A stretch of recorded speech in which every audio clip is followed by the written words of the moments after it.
कौशिदथ विशेषं देवी देवो वरार्चितं प्राञ्जलि प्रणुता राजन् भक्ति प्रोपनयाधिया भूमिरुवाच नमस्ते देवदेवेशो शङ्खचक्र गदाधर भक्तेच्छोपात्तरूपाय परमात्मा नमस्तुते नमः पंकजनाभाय नमः पंकजमाली अजाय जनयित्रे अस्य ब्रह्मणे अनंत सत्साई परावरात्मन् भूतात्मन् परमात्मन् नमस्तुते नित्यखिलं चराचर तज्जगति भगवन्नायं भ्रुवन् तस्यात्मजो अयं तापपादपङ्कजः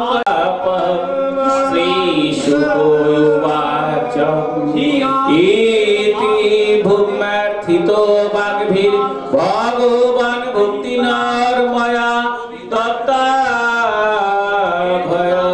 भौमो गृहं प्राविशत् सकलोर्धिमा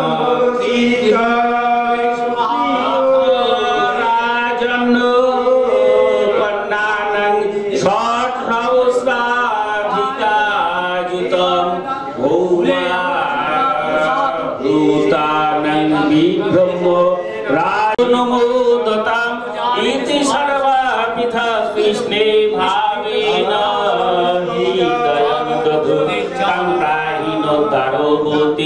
सुमृष्टो वीरजो अम्बरा ऐरावत कुले वाच चतुर्दत्तं परस्मै पाण्डुरांश्च चतुष्षष्टिं प्रेषयामास केशव भक्ता सुरेन्द्र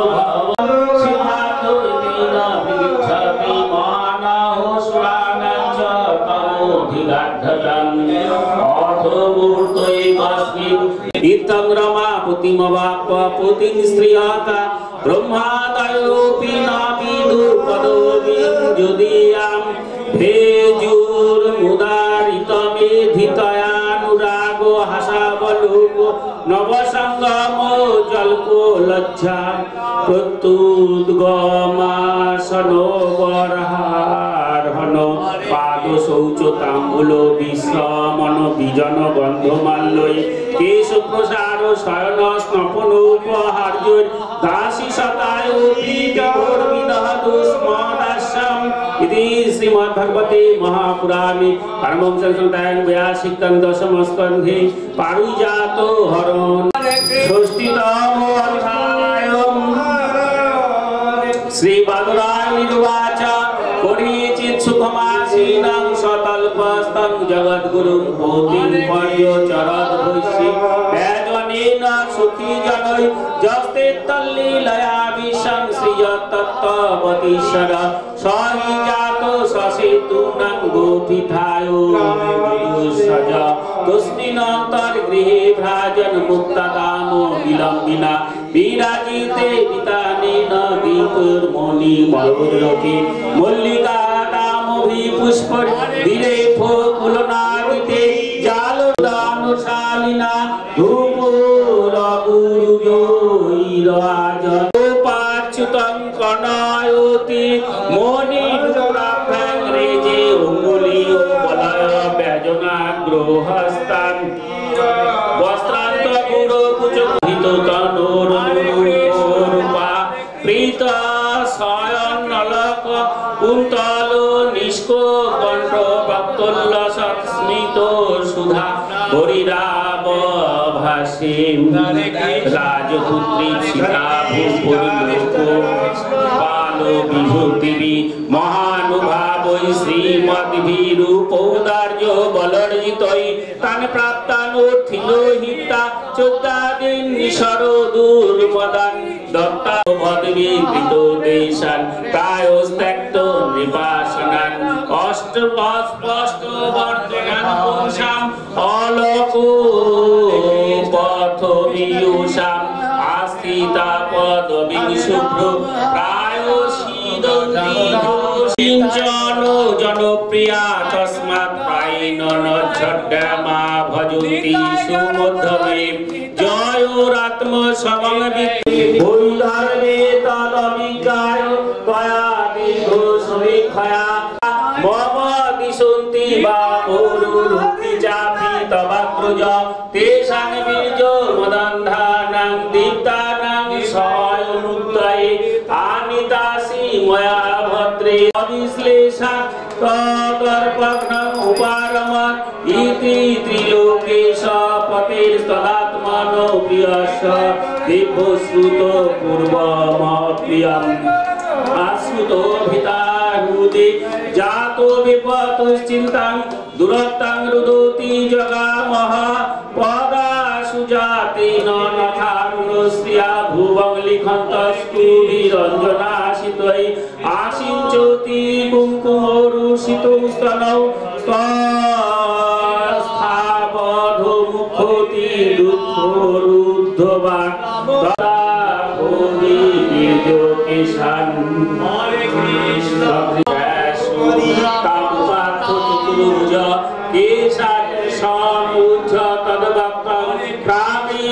पद्मपादिना ओ वृद्धाश्रु कले नेत्रे स्तनु चोपो हतो शिक्षा आश्लिष्यो महाराजन् अनन्य विषयां सति शान्तया मास शान्तज्ञ कृपया विपदं प्रभो आशो गौरी ब्रह्मचित्ता मदरः सतं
এই খেলা করলে শুধু আনন্দ হয় তা নয়, ত্রিতাপ জ্বালাও দূর হয়ে যায়। হরিবল হরিবল। যদি এই হরিনামের খেলায় কেউ মানতে পারে, আধ্যাত্মিক, আধি ভৌতিক, আধি দৈবিক এই তিন প্রকার জ্বালাও দূরীভূত হয়ে যায়। শুধু তাই নয়, মনে ভব পারে ভয় রবে না, মনে ভব পারে ভয় রবে না, যেজন হরিনামের খেলায় মাতে তারে ভব পারে ভয় থাকে। হরি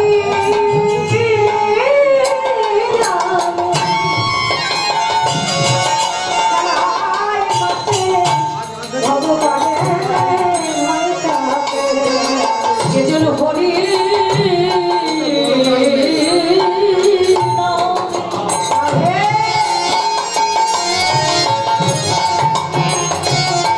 খেলায় মতে তারে ভব পারে ভয় কি আছে,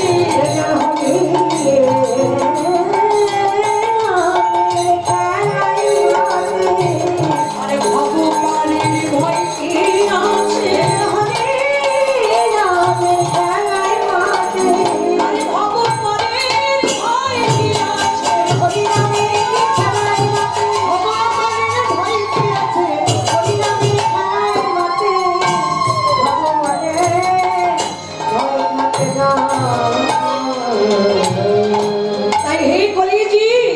তোমরা তো সবাই মায়ার খেলায় মেতে আছো। আমার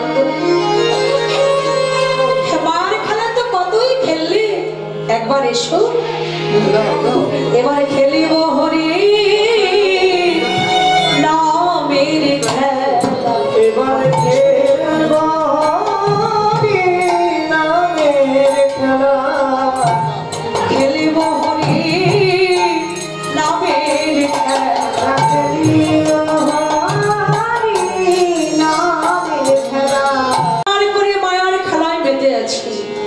যার যত আমার আমার বেশি আছে, সে আমার থেকে যদি একটু ব্যথা পাও কেমন কষ্ট হয়, দুঃখ হয়, তাই না? যে যত আমার আমার করে মায়ার সংসারে ডুবে আছে তার ততই দুঃখ, আর যার মায়া নাই তার দুঃখ স্পর্শ করতে পারে না। তো যেজন গুরুচরণ আশ্রয় করে দূরত্ব বেড়ে যায়, তখন তার আনন্দ বাড়ে, দুঃখ দূর হয়ে যায়। তাই মহাপ্রভু এই কলির জীবে দুঃখ দুর্দশা দেখে এই হরিনামের খেলা এনেছেন। এসো আমরা এবার হরিনামের খেলা করব। তাই প্রভু আমার সুরধুনী গঙ্গার তীরে ভক্তগণকে সঙ্গে নিয়ে হরিনামের খেলা করছে। বলি নবী হার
দেখতে পাই। প্রভু সুরধনী গঙ্গার তীরে হরিবল হরিবল বলে নিত্যদিনই লীলা করে অদ্যাবধি। কবিরাজ গোস্বামী বললেন প্রভু এখনো লীলা করছেন, কিন্তু আমরা কি কেউ দেখতে পাই? বলে আপনি পান না, আমি পাই না, কিন্তু দেখতে পাই। যার গুরু কৃপার নয়ন হয়েছে, প্রেম নয়নের বিকাশ হয়েছে, সে দেখতে পায় প্রভু গঙ্গার তীরে দুটি বাহু তুলে ভক্তগণ কিনে খোল করতাল নিয়ে হরি নামের খেলা করছে। নিত্য লীলা তো, প্রতিদিনই লীলা করছেন প্রভু। কিন্তু যে ভক্ত সদ্গুরু চরণ আশ্রয় করে প্রভুর দাসেরও দাস হয়ে সেবা করছে, সে অনুভব করতে পারে। আমরা নবদ্বীপে বাস করি, কিন্তু সবার কি সে অনুভূতি হলো?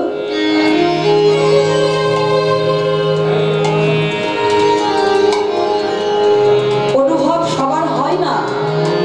এই গুরু কৃপা বস্তু, গুরু কৃপাই কেবল। সাধুগুরু বৈষ্ণবের কৃপা বিনা বলে অনুভব হয় না, অনুভব হয় না।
অর্জুন বলছে না, হে গোবিন্দ, এই মনকে ফেরানো বড় দুষ্কর। গোবিন্দ কি বলেছে? অভ্যাস, অভ্যাস করতে হবে। মন তো চাইবে না। এই পথে যাচ্ছেন, একবার বিবেকে বলছি একটু কীর্তন শুনে যায়, মন বলছে চল চল চল, দেরি হয়ে যাবে। মনের উপর আরেকজন আছে, তাই বলছি একেবারে ফিরালাম, চেষ্টা করছি কিন্তু হচ্ছে না। একেবারে ফিরালাম, আমি দুইবারে ফিরালাম, চলে যাবে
গেছে। সকল শিশুর চাদর সকল শিশুর চাদর মুখে সকল শিশুর চাদর সকল শিশুর চাদর মুখে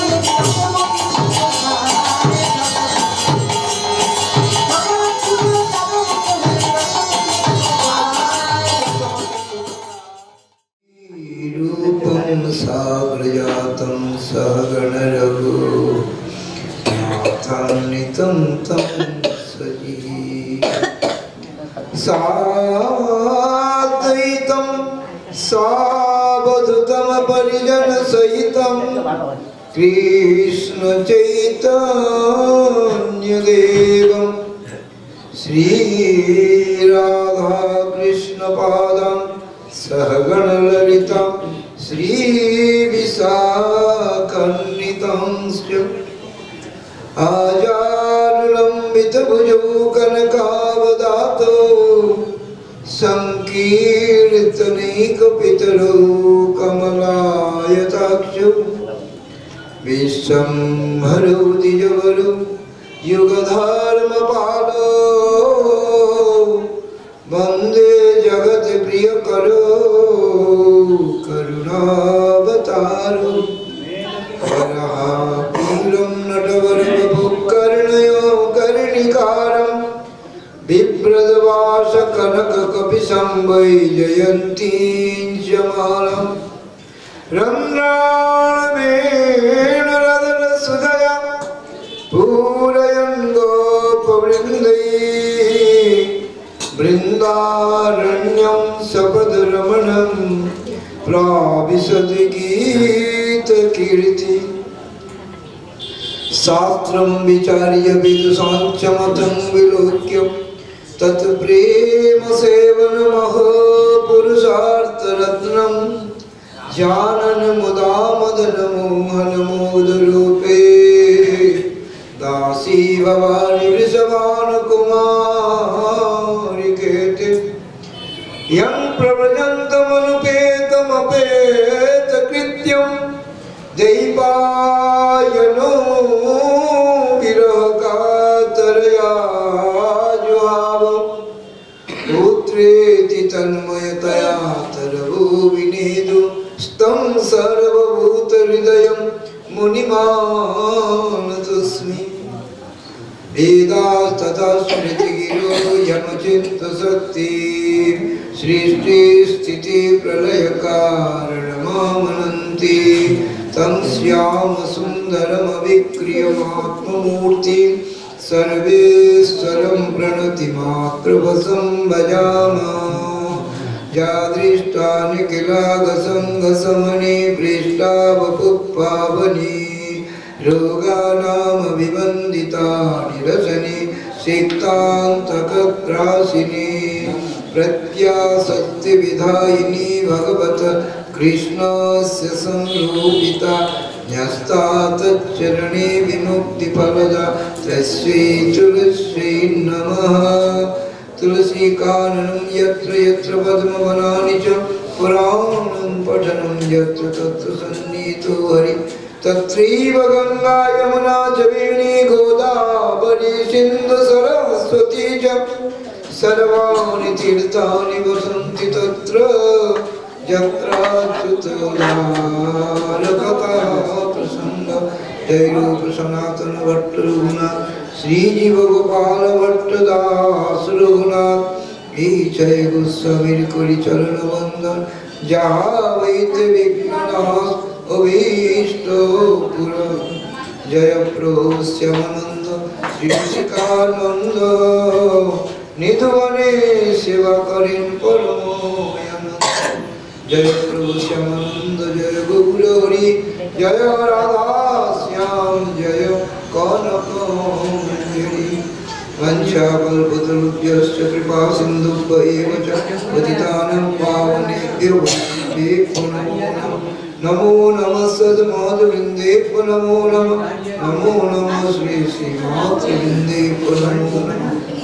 मधुर मधुर कीर्तन मंगलं मंगलानां सकल निगम वल्ली सत्फलं चित्स्वरूपं सकृदपि परिगीतं श्रद्धया हेलयावा भृगुवर्णनमात्रं तारयेत् कृष्णनाम भृगुवर्णनमात्रं तारयेत् कृष्णनाम भृगुवर्णनमात्रं तारयेत् कृष्णनाम जयति जगन्मंगलम श्री हरि नाम गुरु नाम ब्रह्म भगवान की जय। गुरु श्री भागवत भगवान की जय। व्यासदेव सुखदेव नारद भगवान की जय। श्री परीक्षित जी महाराज की जय। सूत सौनकादि महर्षि वृंद की जय। श्री नैमिषारण्य की जय। गंगा मैया की जय। गंगा तट बिहारी सपाट श्री कृष्ण चैतन्य महाप्रभु की जय। वृंदावन बिहारी श्री राधा श्याम सुंदर राधा मदन गोपाल जीव की जय। अनंत कोटि गौर पार्षद गौर भक्तवृंद वैष्णव वृंद की जय। देवादिदेव महादेव गोपेश्वर बाबा की जय। योग माया कात्यायनी देवी की जय। बोलो अपन अपन गुरु महाराज की जय। बोलो श्री गुरु निर्जन महोत्सव की जय। जय जय श्री राधे जय।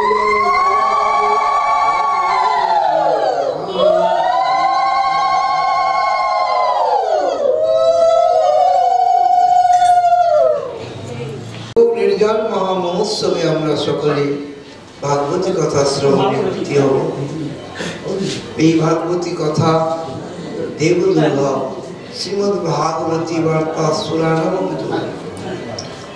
সেই দেবদুর্লভ কথা শ্রবণের সৌভাগ্য আমরা পেয়েছি গুরুদেবের কৃপায়। বিগত দিন পাঠিত মহিমা আমরা আলোচনা করেছি, শ্রবণ করেছি, যার সার কথা গুরু ছাড়া গোবিন্দ ভজে সে পাপী নরকে। যস্য প্রসাদাৎ ভগবৎ প্রসাদ যস্যা প্রসাদাৎ নগতি কুতো ধ্যায়ং স্তুবং স্বস্য যশস্বী সন্ন্যম বন্দে গুরুশ্রী চরণা। গুরুদেবের কৃপা হলে ভগবানের কৃপা হবে, গুরুদেবের কৃপা না হলে ভগবানের কৃপা হবে। সেই জন্য ত্রিসন্ধ্যা, সকাল দুপুর সন্ধে, ত্রিসন্ধ্যা গুরুদেবের ধ্যান, গুরুদেবের স্তুতি এবং গুরুদেবের প্রণাম করা উচিত। গুরু ছাড়া গতি না। শাস্ত্র বলছেন যে গোবিন্দ আর গুরু দুজন এক জায়গায় থাকলে আগে গুরুদেবের পূজা করে তারপরে গোবিন্দের পূজা করে। গুরু গুরুত্ব এতটা ভগবান এই গুরুত্ব দিয়েছেন। তো যারা এই গুরু পূজা মহোৎসবে যোগদান করতে পেরেছেন, কায়িক বাচিক আর্থিক মানসিক, তারা ভগবানের কৃপা পাবেন। দাস বংশী কহে ভজিলে ভজন নহে গুরু কৃপা ভজনের মূল।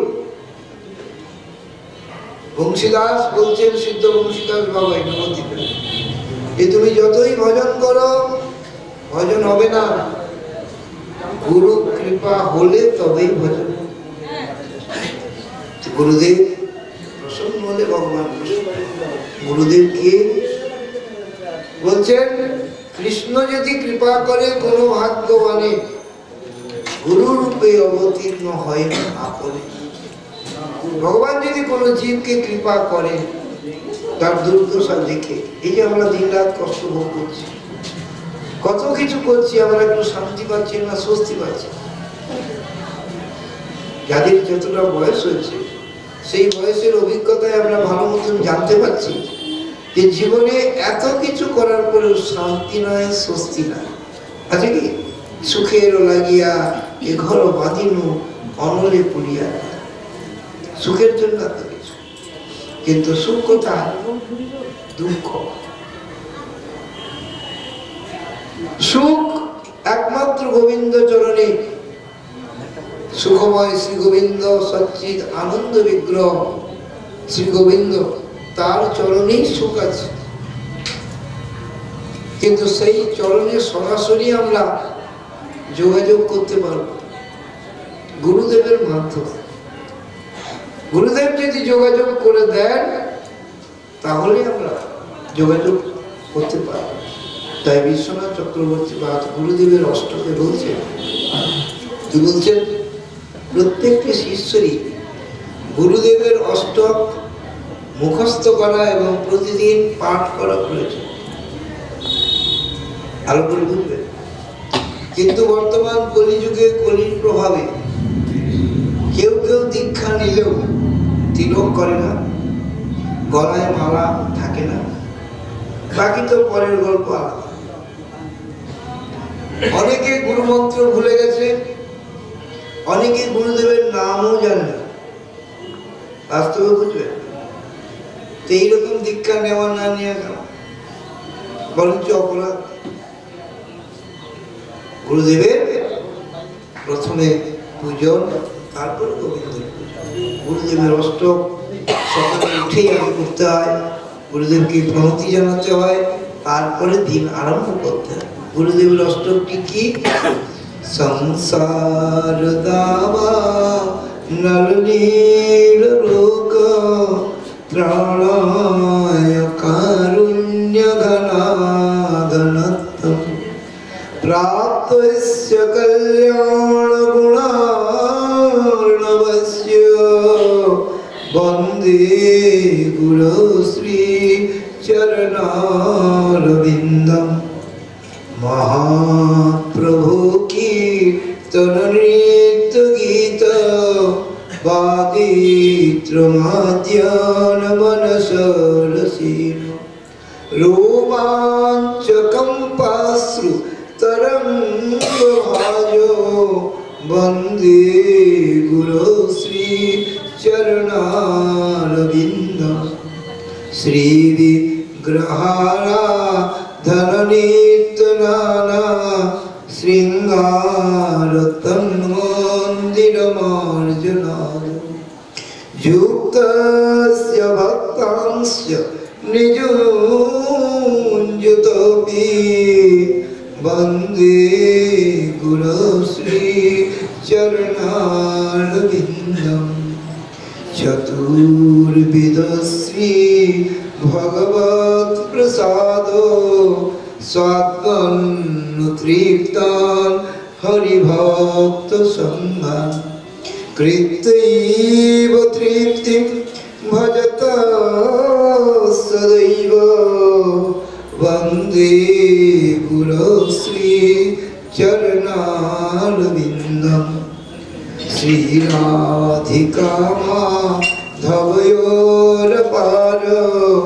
माधुर्यलीला गुणरूप नाम्ना प्रतीक्षणस्य दनलोलुपस्य वन्दे गुरो श्री चरणारविन्दम्।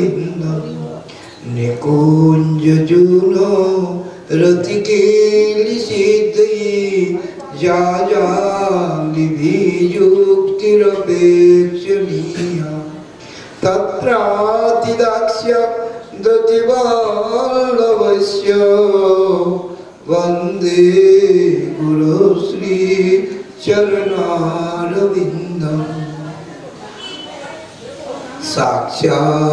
साक्षाधरितेन समस्त शास्त्रैः रुक्तस्तथा वा व्यत एव सद्भिः किन्तु प्रभुर्ज प्रिय एव तस्य वन्दे गुरो श्री चरणारविन्दम्। यस्य प्रसादात् भगवत् प्रसादो यस्य प्रसादात् नभति कुतोऽपि ध्यायं स्तुवं तस्य यशस्त्रिसङ्गं वन्दे गुरो श्री चरणारविन्दम्। बोलो श्री गुरुदेव भगवान की जय। गुरुदेवाष्टकम पुण्यम। गुरुदेवेर এই অষ্টক যিনি প্রতিদিন পাঠ করেন রাধা মাধব গোপাল তার প্রতি প্রসন্ন। দেখুন আপনারা ভাগ্যবান ভাগ্যবতী যে বছরে একবার শ্রীধাম নবদ্বীপে আসার সুযোগ হয়, আপনারা আগমন করেন।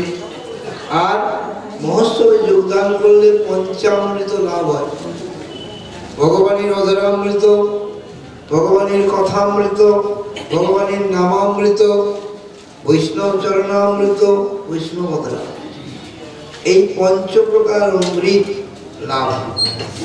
সেই ভাগ্য আপনাদের আছে, সুযোগও ভগবান দিয়েছেন। কিন্তু একটা সত্যি কথা বলি, যদিও আপনাদের খারাপ লাগবে, এই কটাই লোক কিন্তু নয়, অনেক লোক এসেছে।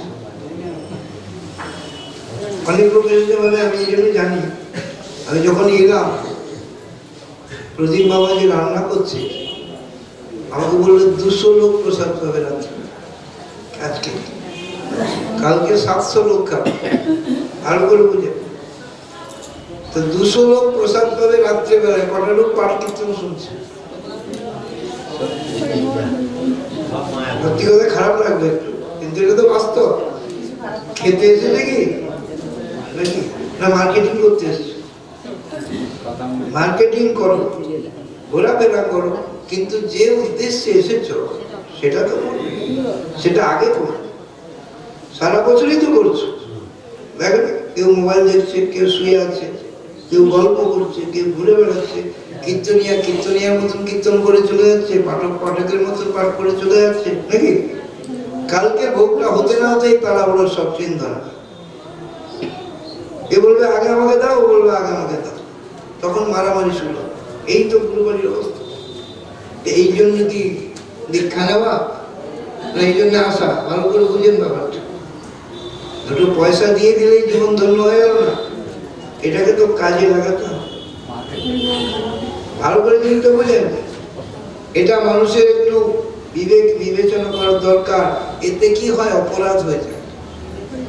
এখানে কীর্তনিয়া কীর্তন করছে, যদি ভক্ত শুয়ে থাকে ঘরে কি মোবাইল দেখে, অপরাধ হবে না? পাঠক পাঠ করছে, সে যদি তার মতন গল্প করে, অপরাধ হবে না? আর লস তো হবে, অপরাধ হয়ে যাবে, মাইনাস হয়ে যাবে। ব্যাপারটা বুঝবে না, একটু বুঝার চেষ্টা করতে হবে, এটাকে সার্থক করতে হবে, কালকে তো চলবে। এত সুন্দর কীর্তন হলো, কীর্তনিয়া করলো, তা ব্যাপারটা এগুলো মাথায় রাখতে হবে। যাই হোক, বেশি বললে আমার খারাপ, তবে আমার বলতে কোনো ভয় নাই, আমি বলতে পারি ঘটনা যেটা বাস্তব। এখন দিন দিন মানুষের অধোগতি হচ্ছে। কলিকালে যেটা করার খুব দরকার সেটা মানুষ করবে না, যেটা করার প্রয়োজন নাই তাতে মাতামাতি করবে, দেখবে না? যাই হোক, এখন আমরা গুরুদেবের যে অষ্ট, গুরুদেব কি সেটা একটু শুনবো, ভালো করে মন দিয়ে শুনবেন। বলছেন, সংসার দাবা নরলীল লোক ত্রাণায় কারুণ্য ঘনাঘনত্বম। সংসার রূপ দাবানল। দাবানল আপনারা যারা জানেন, পড়েছেন, বুঝেন দাবানল কি? দাবানল কেউ আগুন জ্বালে না, বনে আপনা আপনি জ্বলে। কিভাবে জ্বলে? হ্যাঁ,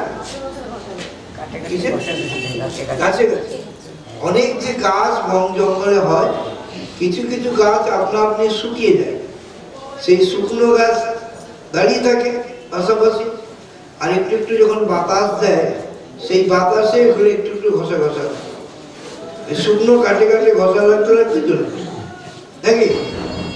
এই যে দাবানল যখন জ্বলে উঠে জঙ্গলে, এ কি কোনো বালতি জল ছিটায় নিভবে না দমকল বিভাগ নেমতে পারবে? কেউ নেমাতে পারবে, কারো নেমানোর ক্ষমতা নেই। তাহলে ওই জঙ্গলে যত প্রাণী থাকবে সবাইকে পুরো মরে যেতে হবে নাকি। কোনো উপায় নাই বাঁচার। বাঁচার কি উপায়? একটাই উপায়, তখন যদি ঝমঝম করে বৃষ্টি হয় মেঘ থেকে, তাহলে দাবানল নিভবে নাকি। ঠিক সেই রকমই বলছে, আমরা প্রত্যেকটি জীব সংসার রূপ দাবানলে জ্বলছি। কি জ্বলছি আমরা? আমাদের যে পুরনো পুরনো কর্মফল, জন্ম জন্মান্তরের কর্মফল, ওই গাছের মতন জঙ্গলের মতন হয়ে রয়েছে, সেই কর্মফলে ঘষা লাগছে আর আমরা জ্বলে যাচ্ছি। আর বলতে কি জ্বালা? ত্রিতাপ জ্বালা, আদিভৌতিক, আদিদৈবিক, আধ্যাত্মিক। আদিভৌতিক জ্বালা কোন প্রাণী থেকে উৎপন্ন যে কষ্ট, কোন প্রাণী কেন্দ্রিক জ্বালা, কুকুর, বিড়াল, গরু, ছাগল, সাপ, ব্যাঙ, ইঁদুর, টিকটিকি, নাকি সাপে কামড়ে দিল, জ্বালা যন্ত্রণা, বিছে দংশন করে দিল, যন্ত্রণা, কুকুরে কামড়ে দিল, বিড়ালে কামড়ে দিল, নাকি এই যে জ্বালা। এখন কাটার পরে আপনি ডাক্তারখানায় যাবেন, ওষুধ নেবেন, সে পরের ব্যাপার, কিন্তু তখন ভুগতে হবে না, মারাও যেতে পারে, নাকি? এখানে কারো কোনো হাত নেই, হলে আমাদের ভুগতে হবে। এখন যদি আপনি বলেন যে তাহলে আমি ঘরের ভিতরে 3 তালের উপরে থাকবো, দরজা জানালা বন্ধ করে, গরু আসবে না, ছাগল আসবে না, ইঁদুর আসবে না, সাপ কিছুই আসবে না, মশারি টানিয়ে বসে থাকবে, তাহলে আমার আদিভৌতিক জ্বালা কি করে হবে না, নাকি? কিন্তু তাও নিস্তার। আপনার সন্তান সন্ততি, ছেলে মেয়ে, যাদেরকে গর্ভে ধারণ করেছেন, পালন পোষণ করেছেন, বড় করেছেন, মানুষ করেছেন, তাদের জন্য সর্বস্ব আপনি খরচ করেছেন, একটা আশা আকাঙ্ক্ষা নিয়ে বড় করেছেন। এই সেই ছেলে মেয়ে যদি এমন কোনো কুকর্ম করে যার জন্য আমরা মাথায় হেঁট হয়ে যাই, তা সেই জ্বালা আপনি কিছু আটকাবেন? কোন রাস্তা আছে? কোন বিজ্ঞান আছে? জ্বলতে হবে, জ্বলা ছাড়া কোনো রাস্তা নেই। এটা হলো আদিভৌতিক। আদি দৈবিক জ্বালা বুঝেন, সেখানে মানুষের কোনো হাত নাই। প্রাকৃতিক যে বিপর্যয়, জল, ঝড়, বৃষ্টি, উল্কাপাত, ভূমিকম্প, বন্যা, খরা, শুখা, তারপরে যে করোনা ভাইরাসের মতন মহামারী, এখানে মানুষের কোনো হাত নাই, যেগুলো ভুগতে হবে। এগুলো আদিদৈবিক। আর আধ্যাত্মিক জ্বালা রোগ থেকে উৎপন্ন এবং মানসিক যে জ্বালা, শরীরের রোগ হলো, ভিতরে ভিতরে কষ্ট, টাকা থাক, পয়সা থাক, আত্মীয় থাক, কুটুম্ব থাক, পরিবার পরিজন যত লোকেই থাক, কষ্ট নিজেকে ভুগতে হবে, নাকি? কেউ নেবে? আত্মীয় কুটুম্ব থাকলে এসে দেখা করবে, দুটো ফল মিষ্টি দিয়ে দেবে, নাকি? ডাক্তারের কাছে নিয়ে যাবে, ও করবে, এই করবে, যার যার সময় হবে চলে যাবে। কেউ থাকবে না কাছে, ছেলে থাকবে না, মেয়ে থাকবে না, বউ থাকবে না, নাতি নাতনি কেউ থাকবে না, সব ছেলে চলে যাবে, নাকি? ভালো করে বুঝে। আর মানসিক জ্বালা, মনে মনে যে ভিতরে কষ্ট, যা কাউকে বলাও যায় না, ব্যক্ত করাও যায় না, মনের মধ্যে ছটফট করে সব কিছুই আছে। এই হলো আধ্যাত্মিক। আদিভৌতিক, আদিদৈবিক, আধ্যাত্মিক 3 প্রকার যে জ্বালায় আমরা জ্বলছি, এটার মধ্যে সংসার যন্ত্র। আমরা তো দিন রাত 24 ঘন্টা এত কিছু করছি কিসের জন্য? একটু সুখের মুখ দেখার জন্য। কেউ দেখেছেন সুখের মুখ? আমাদের ধারণা একটু টাকা পয়সার আধিক্য হলে, সচ্ছলতা হলে হয়তো আমাদের সুখ হয়ে যাবে, আমাদের এরকম একটা ধারণা আছে না? সেই জন্য যারা গরিব তারা মনে করে একটু টাকা পয়সা রোজগার করি, 2 ঘন্টা বেশি পরিশ্রম করি, মনে করে হবে, কিন্তু টাকা হলে সুখ হবে, হবে কি করে বুঝলেন? ভালো করে বুঝলেন। কদিন আগে আম্বানির ছেলের বিয়ে হলো, কয়েক হাজার কোটি টাকা খরচা হলো, জানেন? কিন্তু আম্বানির মনে কি দুঃখ নেই? কি দুঃখ?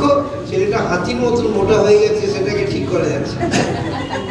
টাকার তো অভাব নেই, ডাক্তারের অভাব নেই, হ্যাঁ, হাতির মতন হয়ে গেছে, তার মনে মনে একটা দুঃখ তো আছে।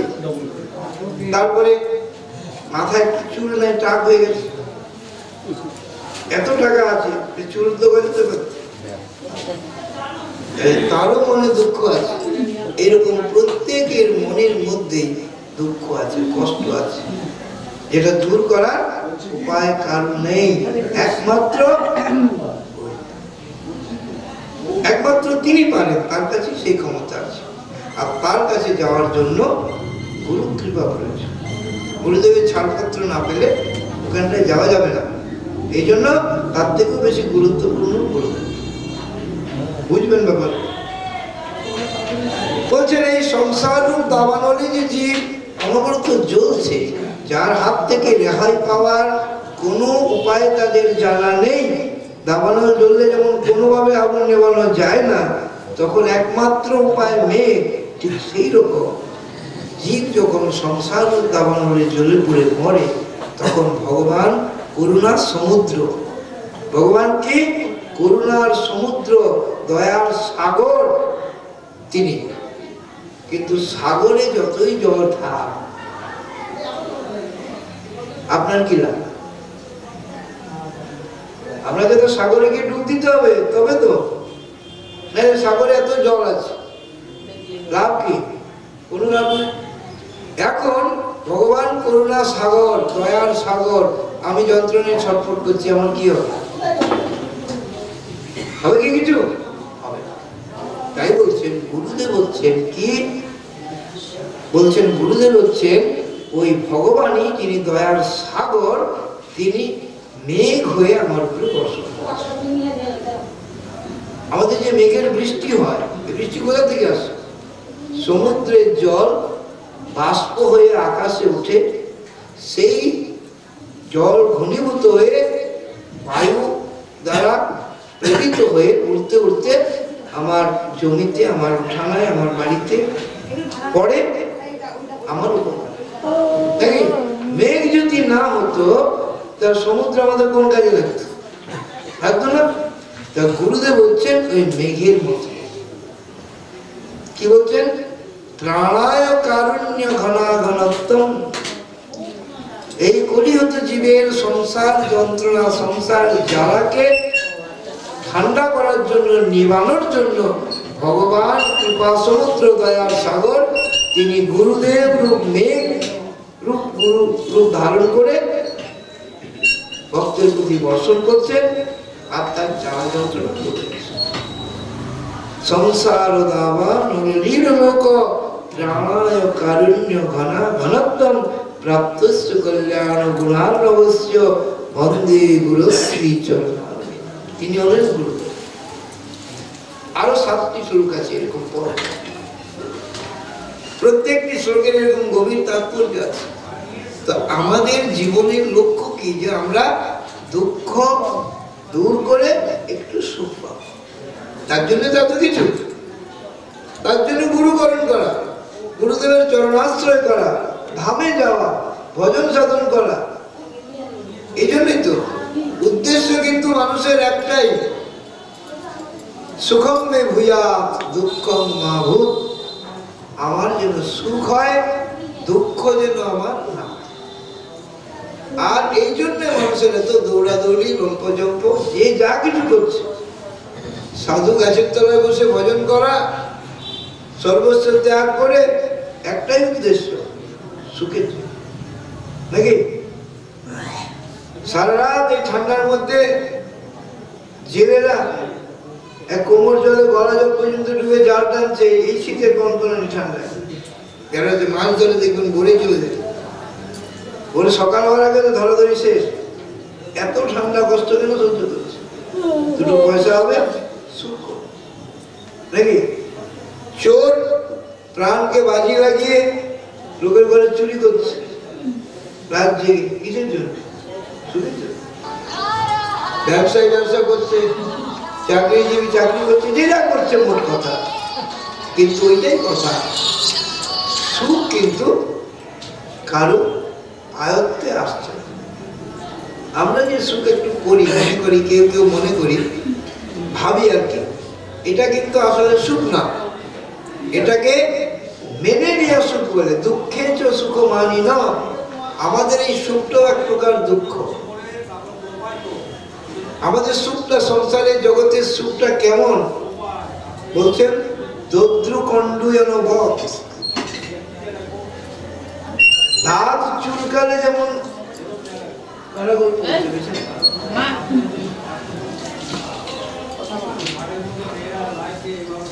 এরা কারা? ভক্ত না? গুরু বলে আসলে এদের শোনার দরকার নেই। মানুষ অপরাধগুলো কিভাবে কিভাবে করে ভালো করবে। জীব মরে আপন দোষে, কি করবে হরিহর দাস? নিজেরও অপরাধ করছে আর 10 জনেরও বিঘ্ন। আধ ঘন্টা পরে করো, 1 ঘন্টা পরে করো, পালিয়ে তো যাচ্ছ না। ওই ঘরে একটু কথা বলতে ধৈর্য নাই। ওই ঘরে যাই হোক, ওই ঘরে একটু কথা বলতে পারবেন? ওনারাই বলছিল চলে এসেছে, আরো কজন আছে। এই ব্যাপারগুলো বলা লাগে না, এগুলো নিজের বিবেক বিবেচনা দ্বারা যে এখানে কাজটা কি হচ্ছে, আমার কি করা উচিত নাকি ভালো করে বুঝবেন। এগুলোর নামে ভদ্রতা, এটার নামে বৈষ্ণবতা, এর নামে মনুষ্যত্ব। যে পরিবেশটা কেমন, আমার কেমন আচরণ করা উচিত, এই বোধটা থাকার নামে মনুষ্যত্ব। কিন্তু আস্তে আস্তে সব হারিয়ে যাচ্ছে। আসল উদ্দেশ্যটাই মানুষ বুঝছে না, যে আমার জীবনের লক্ষ্যটা কি, উদ্দেশ্যটা কি, কি করতে আমি এই জগতে এসেছি। মানুষ রূপে জগতে আমাদের আশাটা কিসের জন্য, এই উদ্দেশ্যটাই মানুষ জানে না। মনে করে পশু পাখির মতন খাওয়া দাওয়া, ঘুমানো, আর কটা বাচ্চা কাচ্চার জন্ম দেওয়া, তাদেরকে পালন করা, আর শেষ। এটা পশুরাও করে। এই জন্য মানুষ আর দরকার আছে? আর মানুষ অনেক চোরও করে, ডাকাতও করে, ক্রিমিনালও করে। এই জন্য মানুষ আর দরকার নেই। মানুষ হওয়ার দরকার কৃষ্ণ ভজিবার তরি সংসারে, এই জগতে আসা কৃষ্ণ ভজনের জন্য। আহার নিদ্রা ভয় বৈতনঞ্চ সামান্য বেতন পশুবীর নারায়ণ ধর্ম হইতে সাম অধিক বিশেষ ধর্মে নহীনা পশুবীর সমান। মানুষ জীবনে যদি ধর্ম আচরণ না থাকে, তাহলে সেই মানুষ পশুর সমান। তাকে ধিক্কার, ধিক নরম পশু সমম। পশুর মতন যে মানুষ, তাকে ধিক্কার। এরা পৃথিবীর ভার, পৃথিবীর বোঝা। অধার্মিক মানুষ পৃথিবীর বোঝা, যাদের ধর্ম আচরণ না। শাস্ত্র বলছে। যাই হোক, কৃষ্ণ বলিবার তরে সংসারে, সংসারে মানুষ রূপে আসাটা কৃষ্ণ ভজনের জন্যই। এই লক্ষ্যটা কিন্তু সবাই ভুলে গেছে। কলিযুগ না, উদর ইন্দ্রিয় পরায়ণ, পেট ভরা, ইন্দ্রিয় তর্পণ করা ছাড়া মানুষ আর কিছু ভাবতেই পারে। ওই পর্যন্ত ওর মধ্যে মানুষ ঘোরাঘুরি করছে। ব্যাপারটা বুঝেন? কিন্তু আমরা যাদের বংশে জন্মেছি, যে মুনি ঋষিদের এখনো গোত্র নাম আমরা উচ্চারণ করি, আলম্বায়ন গোত্র, মদগুল্য গোত্র, কাশ্যপ গোত্র, বশিষ্ঠ গোত্র, মানে কি তাদের বংশে আমি জন্মেছি। আমাদের পূর্বপুরুষরা কি এরকম ছিল? আমাদের মতন কি তারা ছিল? তাহলে আমাদের মতন যদি তারা ছিল না, মানে তাদের মতন যদি আমরা নই, তাহলে তাদের পরিচয় বলতে পারি না নাকি? আম গাছে তো আম ধরতে হবে, একটু ছোট হতে পারে, মিষ্টিটা কমে একটু টক হতে পারে, কিন্তু আম তো হতে হবে। কিন্তু যদি আম গাছে আম না ধরে অন্য কিছু ধরে, বোকা তো পরের গল্প। আম হলেও তো আলাদা কথা। আম না হয় যদি অন্য কিছু ধরে, তাহলে লোকে কি বলবে? ক্রস, ক্রস বলবে না? আমরা মুনি ঋষিদের সন্তান হয়ে যদি মুনি ঋষিদের আচার আচরণ আমাদের মধ্যে কিছুই না থাকে, বলবে না ক্রস? তাহলে বলবো যে তখন তো ঝগড়া করার জায়গা নেই। আপনি তর্কে তো আম গাছে জাম ধরাতে পারবেন না। তাহলে সনাতন ঋষির সন্তানদের মধ্যে সনাতনী সংস্কৃতি, ধর্ম আচরণ যদি না থাকে, তাহলে তখন লোক ক্রস বললে তো রাগ করা যাবে না। ভালো করে বুঝে মাথায় রাখতে হবে, ব্যবহারই মানুষের পরিচয়। আমাদের আচার আচরণ ব্যবহার আমাদেরকে বলে দেবে যে কি, কোথা থেকে এসেছে, এর পূর্বজ কেমন ছিল। আলাদা করে বলতে হবে না আমি ওই আমি আমি ওই, নাকি? আচার আচরণই বলে দেবে, ব্যবহারটাই বলে দেবে। এটা আমাদের মাথায় রাখতে হবে যে আমরা মানুষ, আমাদের লক্ষ্য কৃষ্ণ ভজন। কৃষ্ণ ভজন যারা করছেন তাদের সঙ্গে যোগাযোগ করে দেখবেন অপেক্ষাকৃত তারাই সুখে আছে। এই কলিযুগে যদি একটু শান্তি বা সুখ বলে কিছু আছে, তাদেরই আছে। হয়তো মনে করবেন যে তাদেরও তো মরে, তাদের তো রোগ ব্যাধি হয়, তাদেরও তো জ্বালা যন্ত্রণা হয়, তাদেরও তো ছেলে মেয়ে পালিয়ে বিয়ে করছে, তাদেরও তো অনেক কিছু বলতে পারে। কিন্তু এটার মধ্যে একটা পার্থক্য আছে। কি পার্থক্য? দেখবেন বিড়ালে ইঁদুর ধরে, কি দিয়ে ধরে? মুখ দিয়ে ধরে, দাঁত দিয়ে কামড়ে ধরে, ইঁদুরটার প্রাণ যায়, মরে যায়, বাঁচে না। ওই দাঁত দিয়ে ওই মুখ দিয়ে বিড়াল নিজের বাচ্চাকে ধরে, তাই তো? বলবেন তখন আলগা করে ধরে, আলগা করে ধরলে তো এই ছাদ থেকে ওই ছাদে যখন লাভ দেবে তো পড়ে যায়। শক্ত করেই ধরে, শক্ত করে ধরে, অথচ বাচ্চাটা লাগে না। দেখি একই মুখ দিয়ে ধরা, একটাতে প্রাণ যাচ্ছে, মরে যাচ্ছে, আর একটাতে কিছু বুঝছেই না, লাগছে না। ঠিক সেই রকম যারা ভগবানের ভজনে আছে, ভক্তি করে, তাদের যে সাংসারিক যে ঝামেলা, তার জন্য তার মানসিক দুঃখ আর একজন সাধারণের দুঃখের মধ্যে পার্থক্য আছে, বুঝতে পারবেন? একজন বৈষ্ণবের যদি রোগ হয় তার যে দুঃখ, আর একজন অবৈষ্ণবের যদি রোগ ব্যাধি হয় তার দুঃখ এক নয়। কিন্তু সে যখন হরিস্মরণ করে, ভগবানের চিন্তন করে, ভগবানকে ডাকে, যত দুঃখ হয় তত ভগবানকে ডাকে, তাহলে ভগবানকে সে ডাকছে, তার একটা ফল পাচ্ছে। আর অবৈষ্ণব তো যন্ত্রণায় ছটফট করেছে, তো ভগবানকে ডাকছে না, দুটো এক নয়।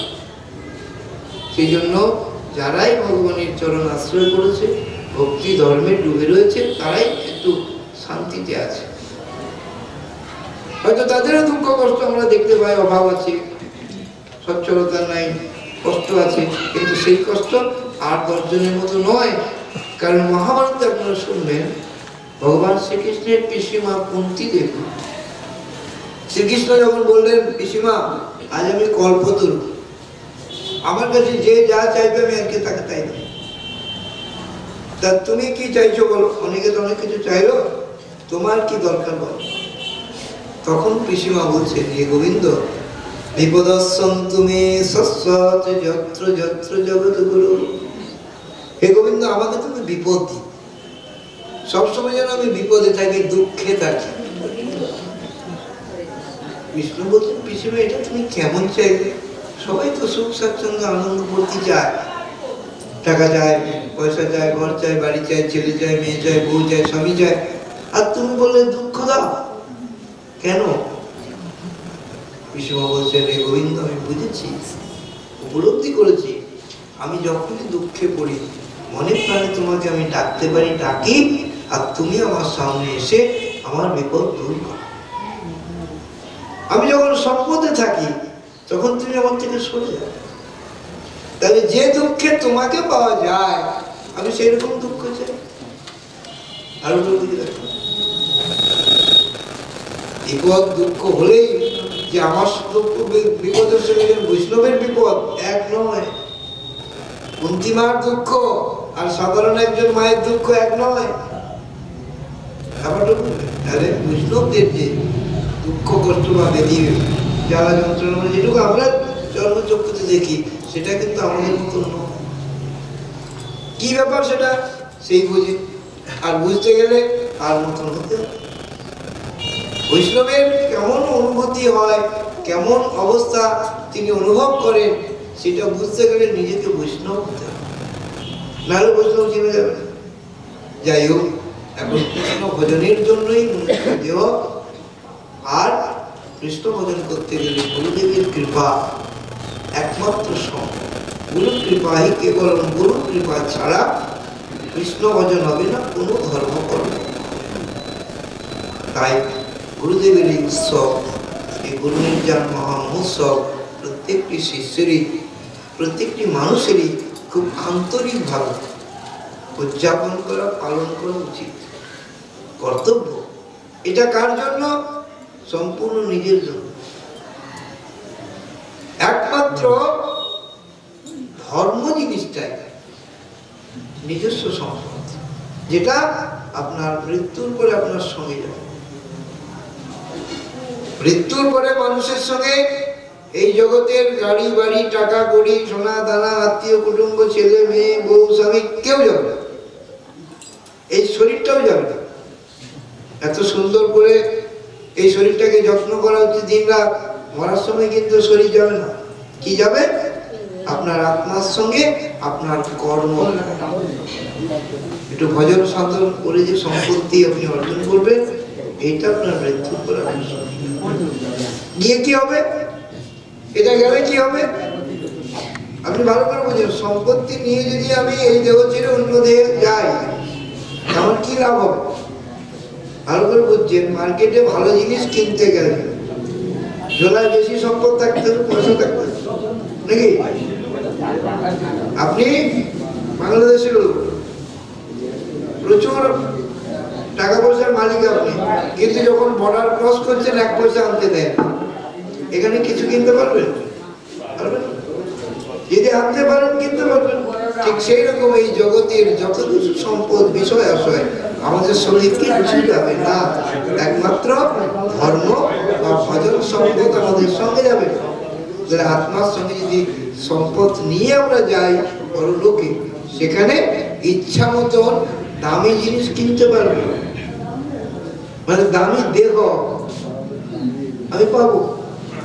দেবদেহ পেতে পারি, মনুষ্য দেহ পেলেও ধনী গুণী মানি সম্মানী আমরা পাবো। এই জগতে তো দেখেন সবাই মানুষ, সবাই ভোটাধিকার সমান, সবার হাত পা চোখ নাক মুখ এক নাকি? কিন্তু কেউ সম্মানের সহিত পাচ্ছে, কেউ অসম্মানের সহিত পাচ্ছে। কারো মর্যাদা আছে, কারো মর্যাদা নেই। কেউ দেখতে সুন্দর, কেউ কুৎসিত।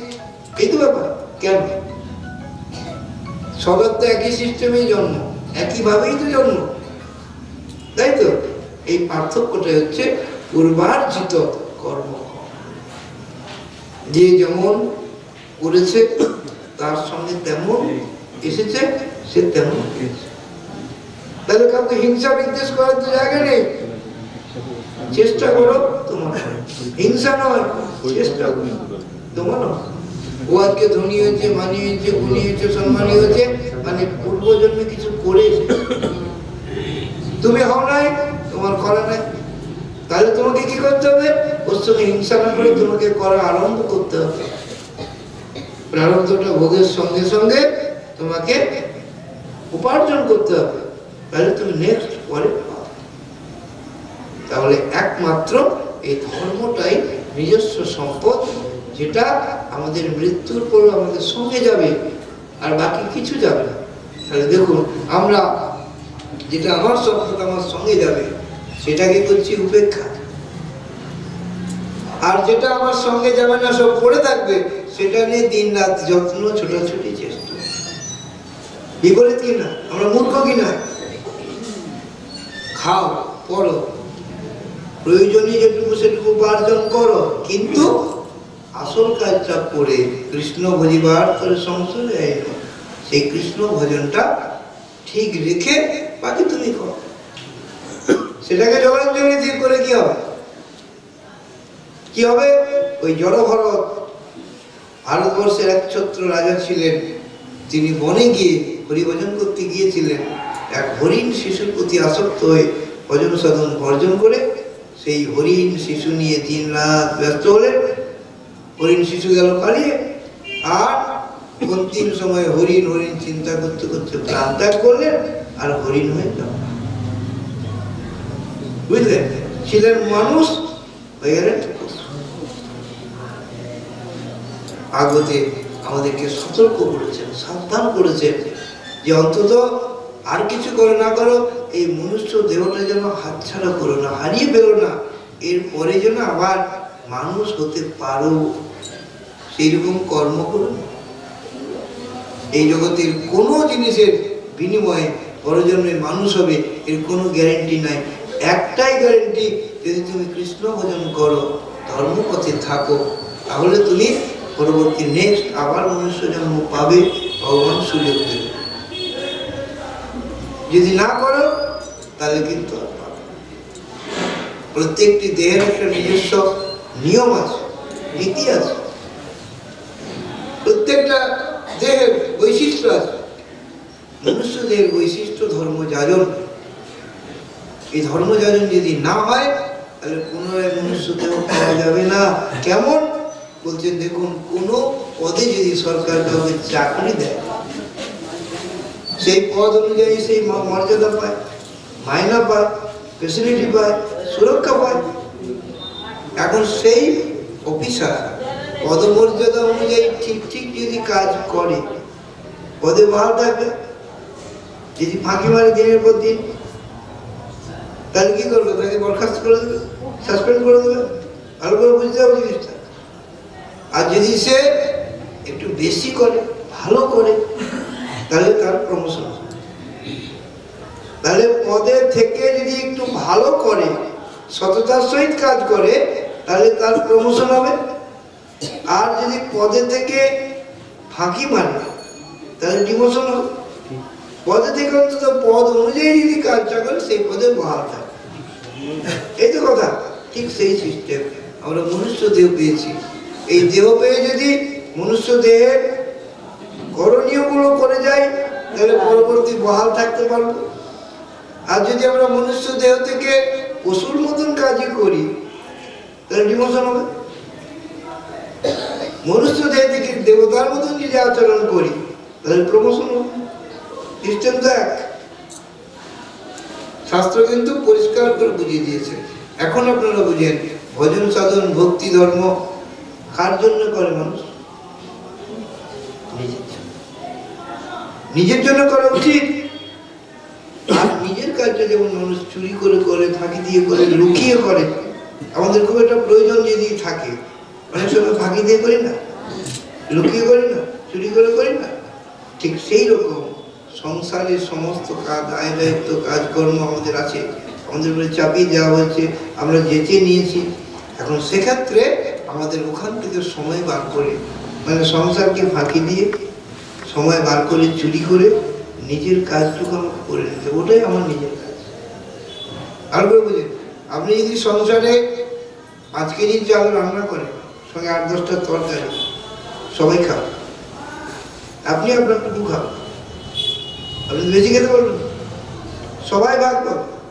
আপনি যদি পরিশ্রম করে 2000 টাকা রোজগার করেন, আপনার পরিবারের সবাই ভাগাভাগি করে নেবেন, আপনার যেটুকু ভাগ পাবেন। এই তো কথা। কিন্তু আপনি যদি ধর্ম করেন সেটা আপনার নিজস্ব সম্পদ। তাহলে এখানে দেখুন, আপনার পরিবারের লোক কি কেউ চাইবে যে আপনি ধর্ম করুন? তারা কি চাইবে? আমাদের জন্য ভালো মন্দ রান্না করুন, আমাদের পরিচর্যা করুন, সেবা করুন, আমাদের সুখে রাখুন।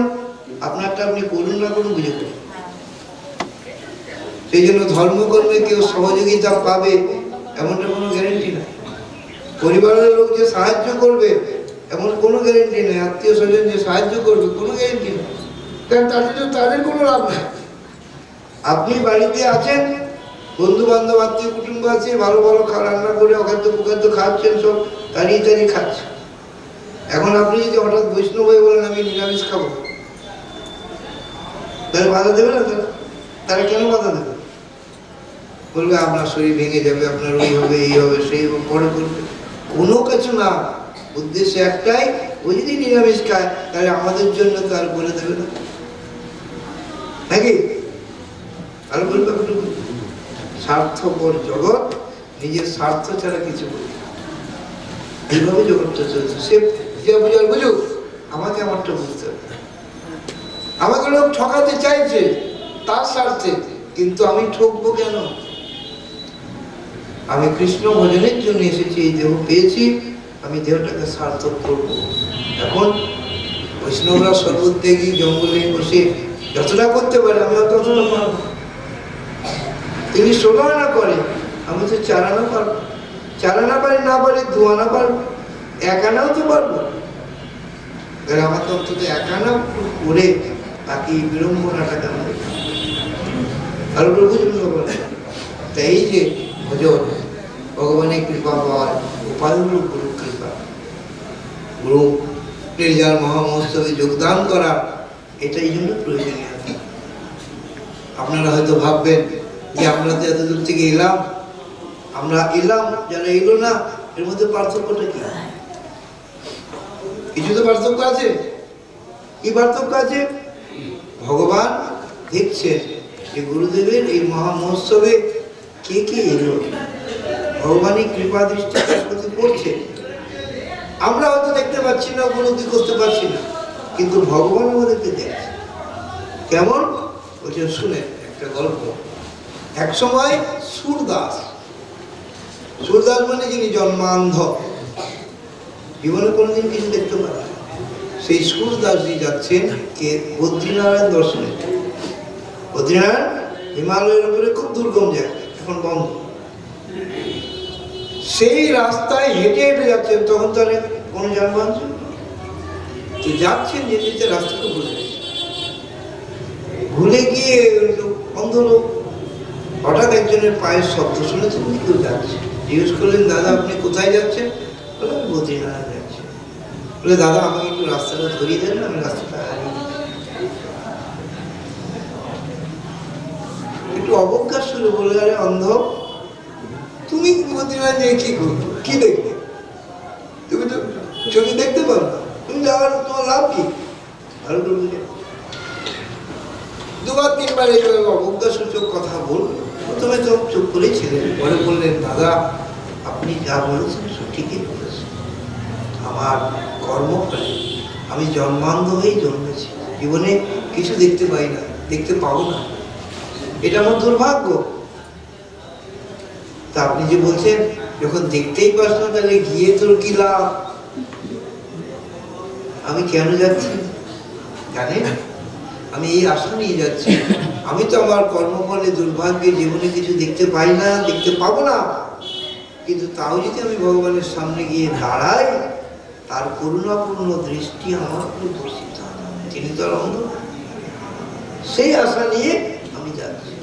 এই যারা এখানে যোগদান করেছেন তাদের উপরে ভগবানের কৃপা দৃষ্টি বর্ষিত হবে, হচ্ছে। ভগবান বলেছেন, না তিষ্ঠামি বৈকুণ্ঠে যোগিনাম হৃদয়ে নচ মদভক্তা যত্র গায়ন্তি তত্র তিষ্ঠামি নারদ। হে নারদ, আমি বৈকুণ্ঠে থাকি না, যোগীদের হৃদয়ে থাকি না, আমি কোথায় থাকি জানো? যেখানে আমার ভক্তগণ আমার রূপ গুণ লীলা কথা কীর্তন করে, আমার নাম কীর্তন করে, আমি সেইখানেই থাকি। কারণ ভগবান এখানে রয়েছেন, আমরা দেখতে পাচ্ছি না, ভগবান আমাদেরকে দেখছেন। বলো ভক্তবৎসল ভগবান কি, বলো মহারাজ কি।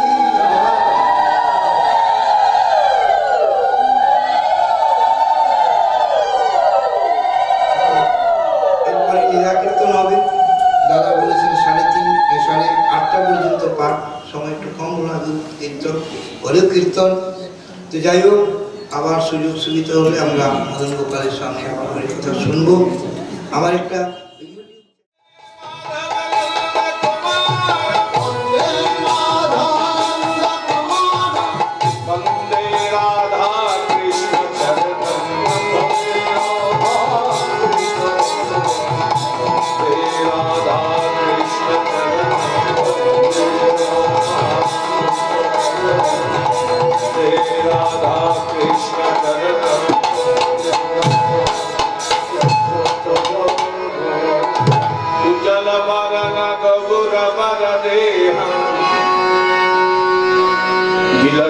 निरवधि भाव विदेहम्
বলিতে না পারে কেহ, শুনিতে শুনিতে সে হোক।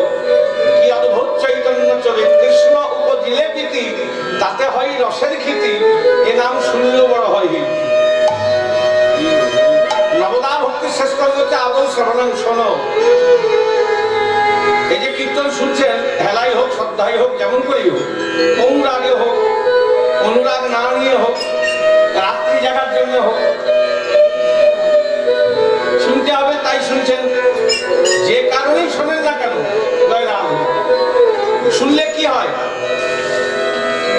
কীর্তন শুনলে কি হয়?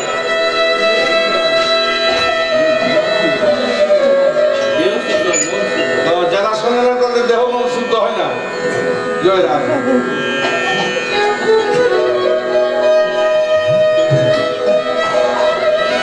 কর্ণানন্দেন পরিষ্টম সনম ভব সররহ ধূনতি সমলম কৃষ্ণ সলিলস্য যথাসর। ভগবান কোথায় থাকেন? কোন মন্দিরে, কোন মসজিদে, কোন চার্চে, কোন গুরুদ্বারায় না। ভগবান থাকেন ভক্তের হৃদয় মন্দিরে। এটা যদি মন্দির হয়, বিশ্বে যত মন্দির আছে সব মন্দিরের একটা, দুটো, 10টা দরজা আছে, তাই তো? এটা কেন একটা দরজা আছে, দুটোও থাকতে পারে, 6টাও থাকতে পারে, 10টাও থাকতে পারে, আরো বেশি থাকতে পারে। কিন্তু এটা যদি মন্দির হয়, এর দরজা কটি?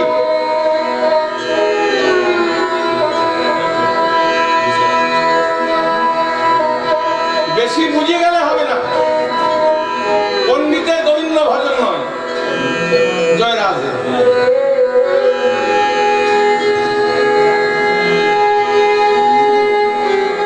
হ্যাঁ, পণ্ডিতের গোবিন্দ ভজন। পণ্ডিতকে যার সমস্ত কিছু পণ্ড হয়ে গেছে, তিনি পণ্ডিত। জয় রাধে।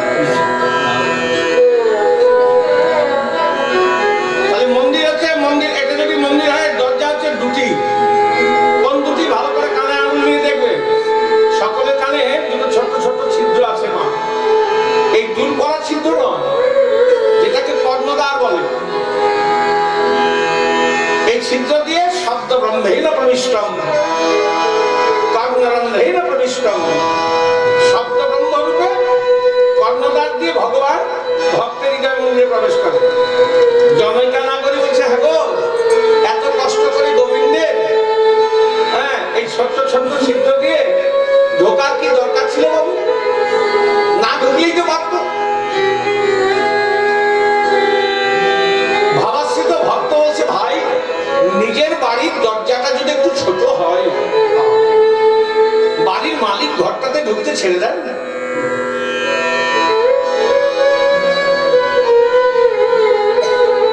কি কারণ বাড়ির দরজা ছোট, ছোট দরজা বলে মালিক ঘরটাতে ঢুকতে ছেড়ে দেন? ছাড়েন না। কি করেন? মাথাটা নিয়েও ঢোকেন। তা ঢোকেন কেন? সেটা তো তার নিজের ঘর, এটা গোবিন্দের নিজের বিশ্বাসস্থল। তাই করেন কি? শব্দ ব্রহ্মেণ প্রবিষ্টম, শব্দ ব্রহ্মরূপে প্রবেশ করেন। জনৈকা নাগরী বলছে, প্রবেশ করে যখন দেখেন ভক্ত এই হৃদয় মন্দিরটাকে কামনা বাসনারূপ আবর্জনায় নোংরা করে রেখেছে, তখন আবার বেরিয়ে আসেন না? বলে, না না, এরকম দয়া ঠাকুর বসবেন গেল হবে না। কি করেন? সলিলস্য যথাসর। দৃষ্টান্ত না দিলে সিদ্ধান্ত আসা যাবে না। হয়তো এখানে একটা এমন কোন ভক্ত বসে আছেন যিনি সংসারে একা মানুষ, দ্বিতীয় আর কেউ নাই, আর কোন একটা ফোর্সে কাজ করেন, আর এই নবদ্বীপের বাড়িতে থাকেন, একা মানুষ। ফোর্সে কাজ করতে গেলে ট্রেনিং পিরিয়ডে প্রথমে 5 বছরের জন্য বন্ড সই করে দিয়ে যেতে হয়, যেখানে পোস্টিং হবে সেখানে যেতে হবে। এই নবদ্বীপের বাড়িটা বেশ ভালো করে সাজিয়ে গুছিয়ে চকচকে ঝকঝকে করে 5 বছরের জন্য তালা দিয়ে দিল্লি চলে গেছেন। 5 বছর পর দিল্লি থেকে যখন ফিরে আসবেন, বাড়ির তালাটি খুলবেন, যেমন চকচকে ঝকঝকে রেখে গিয়েছেন সেরকম থাকবে বাবা? থাকবে না। কি দেখবেন? মাকড়সাই জাল পেতেছে, টিকটিকি আরশোলা গিরগিটিতে ঘর থেকে নোংরা করে রেখেছে। বাড়ির যিনি মালিক তিনি নোংরা ঘরটি ডেকে ঘরটি ছেড়ে দিয়ে চলে যান। ছেড়ে দিয়ে চলে যান, যান না কি করেন, ধুয়ে মুছে পরিষ্কার করে তাতে একটু নাম যাগযজ্ঞ করে পুনরায় বসবাস করে। আমার গোবিন্দ ঠিক সেরকম করে। কর্ণদ্বার দিয়ে প্রবেশ করে যখন দেখেন ভক্ত এই হৃদয় মন্দিরটাকে কামনা বাসনারূপ আবর্জনায় নোংরা করে রেখেছে, সলিলস্য যথাসার, মানে বর্ষাকালে নদী নালা খাল বিলের জল যেমন ঘোলা হয়ে যায়, বর্ষা ঋতু যাওয়ার পর আরো হেমন্ত আসতে আসতে যেমন ঋতুর প্রভাবে সেই নদী নালা খাল বিলের জল আপনা আপনি সচ্ছল হয়ে যায়, তেমনি কৃষ্ণ কথা শুনতে শুনতে শুনতে শুনতে শুনতে শুনতে ভক্তের যে কামনা বাসনারূপ আবর্জনাটি জমে আছে সেটি গোবিন্দ আমার নিজ গুণে কৃপা করে ধুয়ে মুছে পরিষ্কার করে এই হৃদয় মন্দিরটাকে কি করে জানেন? এই হৃদয় মন্দিরকে কি করে?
নুপুর নৃত্য করছে, গলায় রয়েছে মালা, মালা নৃত্য করছে।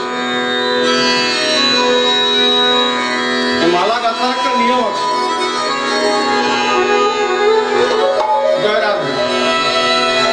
মালার এখানে দেখবেন একটা লম্বা ঝোলার একটা জিনিস থাকে, ওটাকে কি বলে বাংলায় বলুন?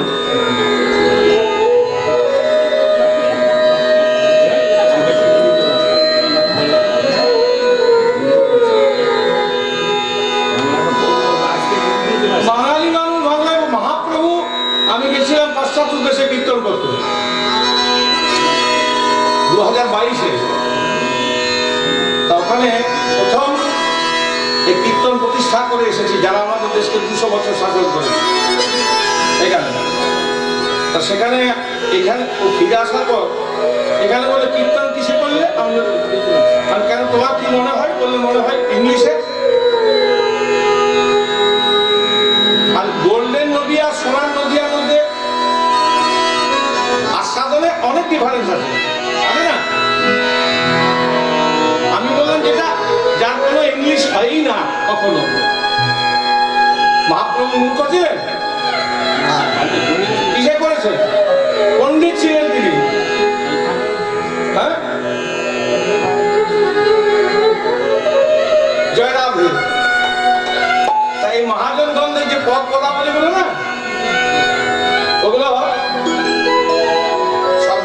আছে, সংস্কৃতও আছে, সংস্কৃত দেশ ভাষাটা থাকবে। যাই হোক, তা বাংলা কীর্তন এটা বাংলার ঐতিহ্য। জয় রাধে। আমি জিজ্ঞাসা করলাম, সেই আমরা ঘর এটা বলছি কেন না, আমরা ঘরের জিনিসগুলোকে ছেড়ে দিয়ে পাশ্চাত্য দেশের জিনিসগুলোকে নিয়ে বেশি মাতামাতি করি। দেখেন, আমি জিজ্ঞাসা করলাম মালার এখানে যেটা থাকে সেটাকে কি বলে?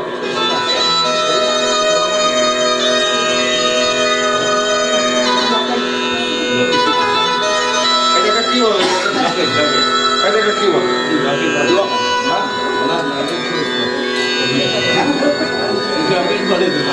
এটা কি বল? লকেট বাংলায় বল। আমি ওই জন্য বারবার করে জিজ্ঞাসা করছি। কি এটার নাম মধ্যমণি। জয় রাধ। তা সবসময় গোবিন্দ সেবায় বা গৌর গোবিন্দের সেবায় আমার এই মালাটাকে দেখে মনে পড়ে গেল, মালার মধ্যমণি দিতে হবে। আর কোন মালাতে থাকে না জানেন? মরা লোককে মালা দিলে এইটা থাকে না।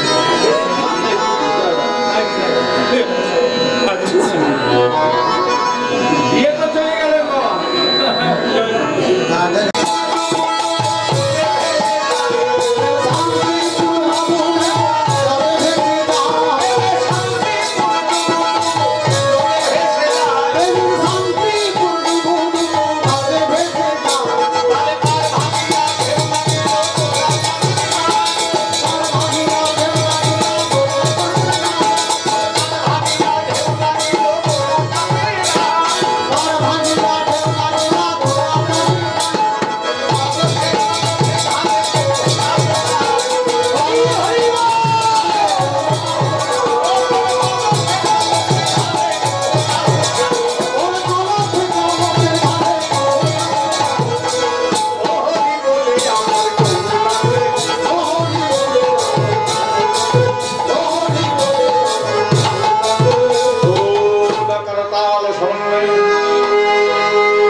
একদিনেও কিছু হবে না, না বলে সর্বশ্রেষ্ঠ লীলা তো।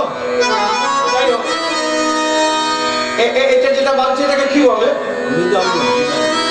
মৃদঙ্গ।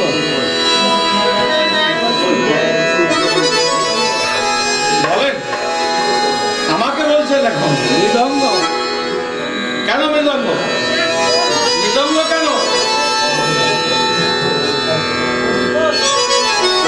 সত্যি কথা বলছে দেখেন, লেটের খোল না বালিশের খোল? এটা শিখল। ভালো কথা বলে মৃদঙ্গ, মৃত্যুত্ব অঙ্গ, দেহটা মাটির জন্য মৃদঙ্গ। আর শ্রী কেন? শুধু খোল নয়, এইটা এই 6.5 ফুট এই শ্রীখোল, শুধু খোল। হ্যাঁ, আর ওইটা শ্রীখোল কেন? এর দুটো দিক আছে। দেহ হচ্ছে মাটি, দেবাদিদেব মহাদেব। শোনো শোনো সর্বজন হয়ে এক কেমনে হইল ভাই শ্রীখোলের জন্য, মধু কৈটব হইল ভাই মৃত্তিকায় জন্ম। সেই মাটি দিয়ে চক্র চক্রেতে বসান, রাধা কৃষ্ণ বলি খোল হইল গঠন। ওই ছোট দিকটা দেখবেন কালো রঙের হয়, আর ওই বড় দিকটা লাল রঙের হয়। দেখেন, ওই দেখেন, দক্ষিণে গোবিন্দ বসা ছিল যেটা কালো রঙের, আর বামে রাধারানী বসা ছিল যেটা লাল রঙের। মাটি হচ্ছে দেবাদিদেব মহাদেব। মাটির গায়ে পাতলা পাতলা চামড়া কেটে লাগানো থাকে, ওটাকে বলে চিনি। আর যেটা টান দেওয়া থাকে ওটাকে বলে বাদি। যত সকল জিনিবাদী ললিতা বিশাখা হবে। রাসলীলায় যারা যারা ছিলেন তারা জিনিবাদী হয়ে বসে আছে। আর ফিতের কাজ কি?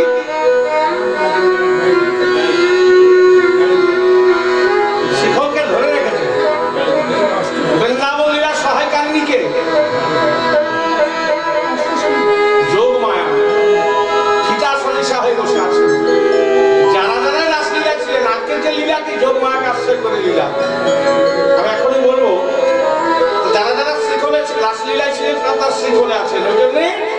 নাম হলো শ্রীখোল। আচ্ছা কি দিয়ে তৈরি? মাটি আর মৃত চামড়া।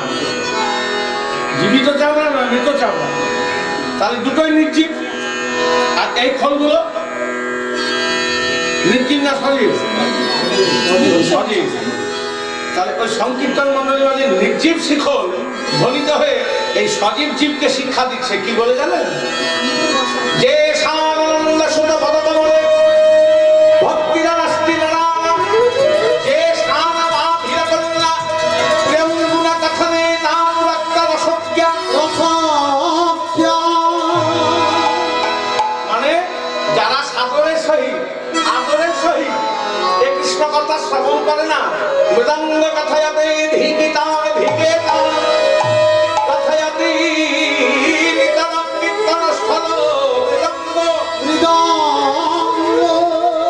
শিখল ধ্বনিতে কি বলছে? শিখল বেজে বলে ধিক্কার, শিখল বেজে বলে ধিক্কার, শিখল বেজে বলে ধিক্কার। ধিকি ধিকেতাম ধিকেতাম ধিকি ধিকেতাম ধিকেতাম ধিকেতাম। কিছু বুঝতে পারছেন? কি বুঝছেন?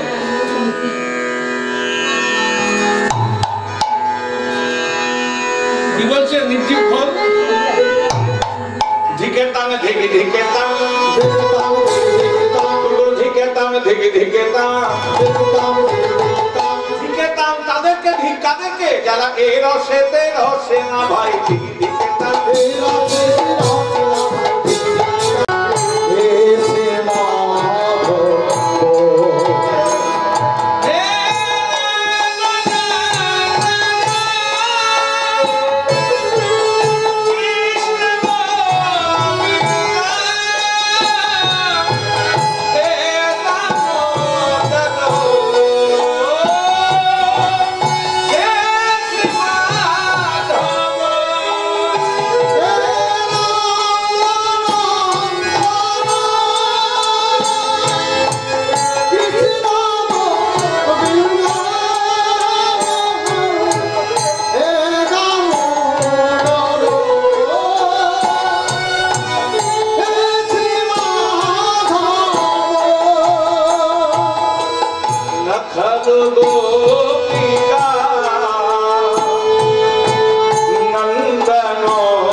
শারদা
গুরুদেব দরজায় দাঁড়িয়ে আছে, দরজাতে যদি দেখা হয়ে যায়